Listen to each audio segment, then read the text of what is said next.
सरदार, मजा आ गया, मजा आ गया ये आपका। खुश हो गए हम लोग। एक नंबर, एक नंबर, बहुत आ गया, मजा आ गया। कितना अच्छा कार्यक्रम रहा। अरे बहुत अच्छा। सारी खुशियाँ खुशी में खुशी हो गई। इस खुशी से जिगर चाक मेरा हुआ। मांग लो नंदा कुछ मांग लो, आज का दिन जमाना ये तेरा हुआ।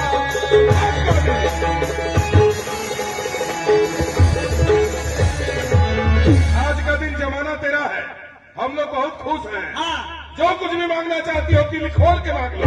जवन तू मांगल चाह तोहरे दिल में जौन होखे एकदम सच्ची आई खोल के मांगला।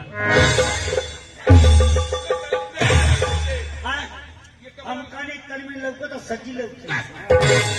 अबे दिल रे साला, दिल खोल के, दिल खोल दो। जो कुछ भी मांगना चाहती हो दिल खोल के मांग लो। तनिको देना बोलो क्या चाहिए। एकदम मांग ला। आलू, बैगन, बंडा, केला, मुरई, गाजर, चुकंदर। ये साले गाजर मूली बैगन बंडा केला नहीं मांगेगी रे। तब खीरा मांगी। साले कीमती चीज मांगेगी, कीमती चीज। कीमती? अरे सर है ना, अरे ठप्पर मानिया कीमती चीज जानते हो सो? हम नहीं जानते।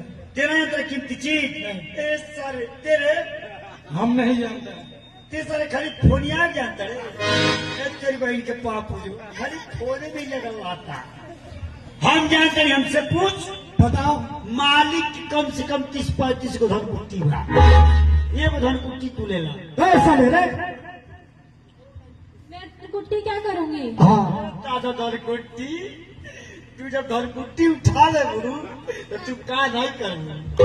अरे दादा ये गाँव में वो गाँव में ट्रैक्टरे पर राइस मिल सेट करवा लिया। पूछे के ये गाँव में वो गाँव में कटिया, भोरे, गोपालगंज, ये गाँव वो गाँव, गाने गाने जाके खूब कुटवैया।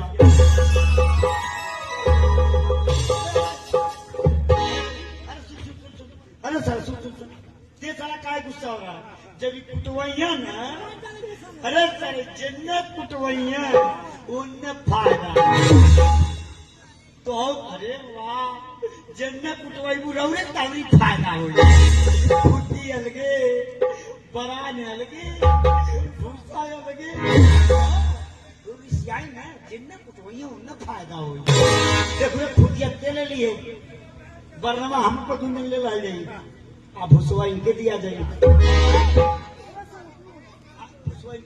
हम सरदार हैं, तुम्हारे अभूसा वाले सरदार हैं। अरे साले भूसा वाला नहीं रौदे ही ना भक्कू ये सब।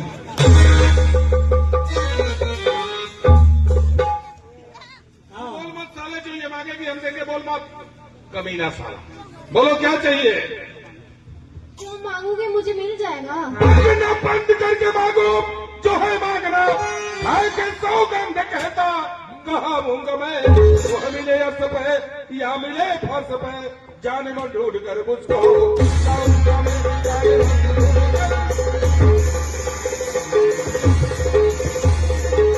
चाहे जहां भी मिलेगा हम ढूंढ कर लाएंगे। हम तेरे अरमान को पूरा करेंगे।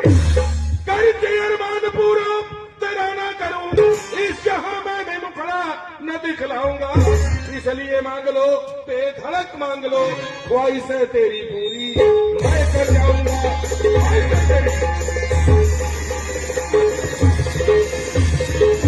हम तेरे अरमान को पूरा करेंगे। बोलो क्या चाहिए।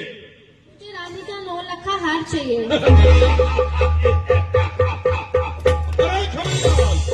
कमला रानी के गले का 9 लखा हार मांग रही है। एकदम छोटी बात है। हार लाना एकदम छोटी बात। ऐसे रे साले, छोटी बात ऐसे बोल। छोटी बात ऐसे नहीं रे, ऐसे। हार लाना छोटी बात है। कमला रानी के गले का 9 लखा हार मांग रही है। एकदम छोटी बात। ऐसे नहीं, सीधा सही कर दे। छोटी बात बस यही अब तलक तू ना बतला सकी। बस यही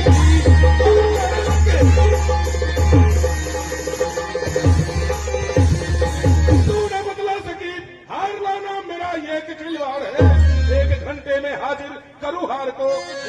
खिलवाड़ है, ये तो खिलवाड़ है।